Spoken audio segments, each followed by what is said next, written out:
àwọn eléyìí ti há sílùú òyìnbó ẹnìkan ló fi egbòogi olóró rán wọn láti nàìjíríà.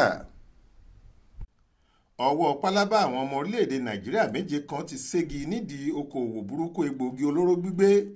àwọn agbófinró sì ti sọ wọ́n sáhàámọ́ báyìí, àmọ́ níbi tọ́rọ̀ náà lé sí ni pé kì í ṣe nàìjíríà ni wọ́n há sí, ilẹ̀ òkèèrè ni, lórílẹ̀-èdè kan tí wọ́n ń pè ní Seychelles ni wọ́n há sí lọ́hùn-ún. ààrẹ ẹgbẹ́ àwọn ọmọ nàìjíríà tó ń gbé lórílẹ̀-èdè Seychelles ọ̀gbẹ́ni Matthias Adidi ló ké gbàjarè ìṣẹ̀lẹ̀ yìí lórí ẹ̀rọ ayélujára Twitter rẹ̀ tó sì fi ṣọwọ́ sórí ìkànnì akọ̀ròyìn iléeṣẹ́ tẹlifíṣàn Arise kan. bẹ́ẹ̀ ló fi fọ́tò àwọn afurasí ọ̀daràn náà síbẹ̀ níbi tó ti béèrè pé ta lẹni tó wà ní nàìjíríà tó ń rán àwọn èèyàn yìí níṣẹ́kíṣẹ́ bí èyí. àwọn eléyìí ti há sílùú àwọn òyìnbó níbí o, egbòogi olóró ni wọ́n ń gbé wọ̀lú, wọ́n sì ti mú wọn.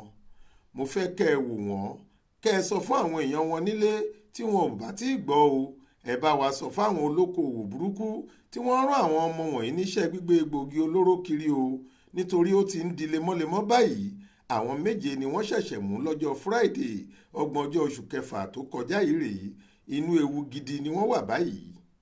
bó tilẹ̀ jẹ́ pé ọkùnrin náà kò dárúkọ wọn, bẹ́ẹ̀ ni kò sọ ewu tí wọ́n wà nínú rẹ̀, bóyá ti ẹ̀wọ̀n ni àbí ti ikú. síbẹ̀ ó fi ìdàníyàn rẹ̀ hàn pé kò dára báwọn èèyàn kan ṣe ń fi egbòogi olóró rán ọmọlàkejì wọn lọ sílùú òyìnbó.